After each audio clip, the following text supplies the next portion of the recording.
ሰላም ፌኔት እባላለሁ የስነ አእምሮ ባለሙያ። ለቻናሉ አዲስ ከሆኑ ሰብስክራይብ በማድረግ ይቀላቀሉን።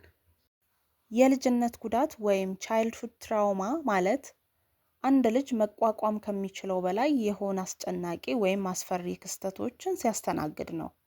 እነዚህም አካላዊ ጥቃት፣ ስሜታዊ ጥቃት፣ ችላ መባል፣ በቤት ውስጥ ግጭት ወይ ጥቃት፣ ጉልበተኝነት፣ የሚወዱትን ሰው ማጣት፣ ደህንነት በሌለበት አካባቢ ማደግን ሊያካትት ይችላል።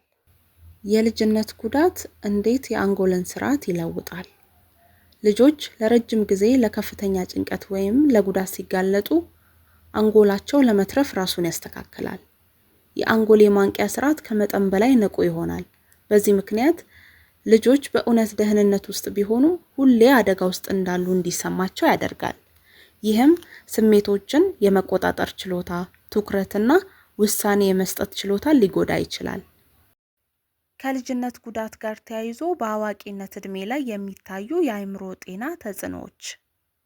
የልጅነት ጉዳት በብዙ መንገዶች በአእምሮ ጤና ላይ ተጽዕኖ ሊያሳድር ይችላል። አንዳንድ ሰዎች ጭንቀት ይበዛባቸዋል፣ ሁልጊዜ መጥፎ ነገር እንደሚፈጠር ይጠብቃሉ። ሌሎች ደግሞ በድብርት፣ ፍላጎት ማጣትና የስሜት መደንዘዝ ይሰማቸዋል።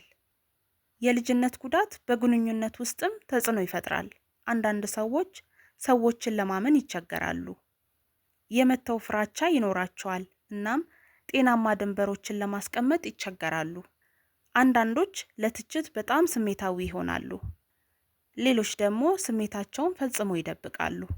እነዚህ ምልክቶች ድክመት አይደሉም። በአብዛኛው ከከባድ ሁኔታዎች ውስጥ ለመትረፍ የተማሩት የመከላከያ መንገዶች ናቸው። ቪዲዮ ጠቃሚ ሆኖ ካገኙት ፎሎ፣ ላይክ፣ ሼር ማድረግ እንዳይረሳ።